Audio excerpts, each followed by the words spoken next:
And if you have a question, just use the raise your hand feature on Zoom and I'll come around to you. So we'll start with Willie P.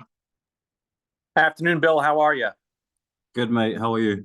I'm fantastic. So, as you've sat here now, I know you got here right before the start of the season. How do you feel like, and Christian's even referenced this, how do you feel like you're integrating yourself with the club, despite having a bit of an accelerated timetable to get yourself ready for this game model? Yeah, I feel great. I feel great coming into this team, and obviously I'm learning, and I'm learning quick of how Christian wants his team to play like, and I'm just happy, and I've gelled in very well with the players, and just got to keep working hard each week. What has been your relationship with Adilson Malanda? I know we talked about the language connection when you first got here, the fact that you both speak French. I know his English is getting better, but how has that relationship developed between the two of you guys?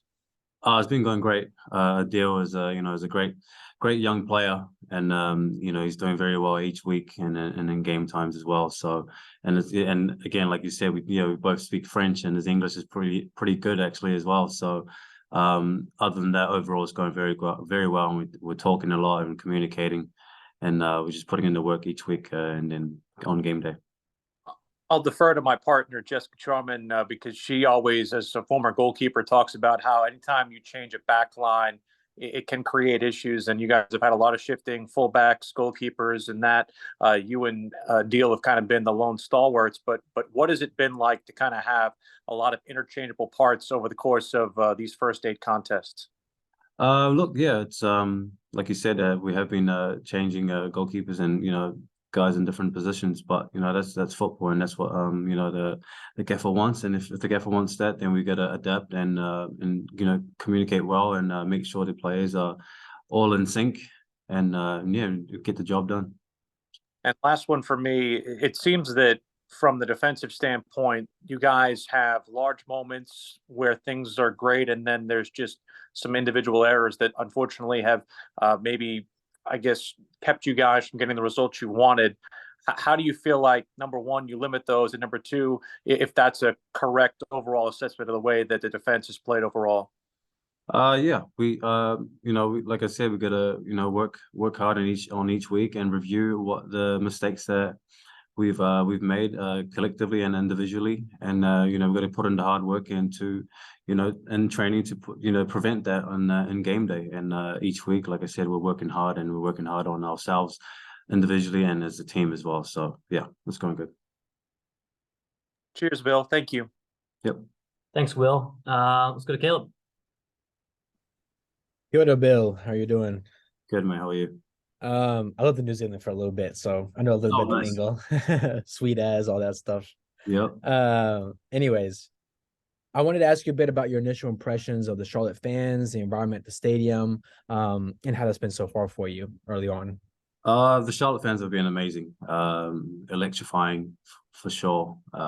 They're the top player in the stadium with us, and they deserve the 3 points, and that's what we're aiming for this weekend. And we're so focused on what we needed to work on and what we needed to improve on. And I feel like the fans deserve a very good win this weekend, and we are all prepared for that, and to give them the 3 points and also us the 3 points as well. Sweet. And following up on that, more so talking about Columbus themselves. Columbus have sort of established themselves as one of the better teams in the league. They have a particularly scary attack. What do you guys see from Columbus, and how do you plan to approach this game?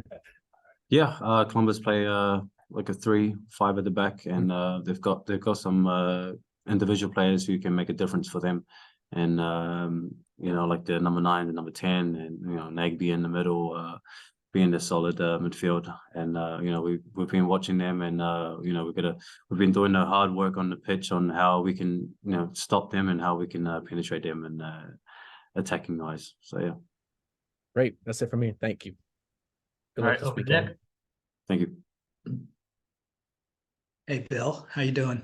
Good. Good. I wanted to kind of expand on something that Will asked. He talked about just gelling as a back line, and kind of, you said you had to put in the work. But what is that work? Like, how do you get that whole group to be able to be communicating doing things? Does it mean you all do more things outside of practice together to kind of help you all kind of think together and be together? Like, what kind of things are you doing as a leader right there? Yeah, like I said, and we're putting the work in training. The defensive side that we do and training, that's where we're putting in the hard work and communicating to each other. Me communicating to Adil, me communicating to our left back, and Adil communicating to the right back, and also communicating to our midfielders, because they don't see what's behind them. We see them. We see what's behind them, and we gelling it down to, you know, putting in that work. And communication is key in every game, because if you don't talk, no one knows what to do now. So, but that's been one of the key things that we need to work on is communicating and pushing our guys, you know, to keep moving and to get into spaces where, you know, they can get a ball or they can defend a pass. I want to follow up on that. Does it make it more difficult in that now that the outside backs are basically pushing up even more? So then you and Adilson are in the middle more, and kind of just you're holding more of the whole defensive line in some respects, because it doesn't make it difficult. You know, we're confident on how we want to play, and if the fullbacks go inside, that's okay, because we can, you know, we find an outlet to our wingers, and no, I don't think it's difficult at all. All right, thank you. Yep. All right, thanks, Nick. Last call. Is anyone on here? Anyone? Brian or Tony or Steve? Cool. All right, well, we'll end it there. Bill, thanks for your time. Thanks, everyone, for your time. We'll get these assets out to you soon, and we'll have a time confirmed for Latanzio on Friday. Thanks, everyone. Cheers, guys. Thanks, Bill. Have a good one.